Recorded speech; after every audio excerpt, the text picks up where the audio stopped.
Hey everyone, hope you're well today. My name's Jason and welcome to my channel. So today we're going to go through how you make your Twitter account private on Android. So it's pretty simple, so let's get to it. So the first thing you need to do is go over to Twitter. So find it,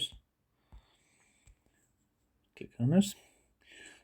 So once are here, you need to go up to the top left corner, the little three lines. Click on that and then scroll down to where it says settings and privacy.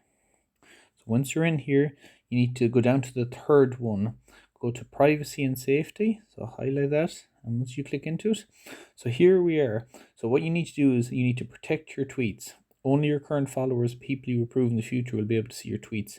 Enable this setting here. So once this is enabled, that should be it done. So now you can go back and your Twitter account will be private, and only the people you follow and follow you will be able to actually see your tweets. Thank you. Enjoy, and please subscribe to the channel.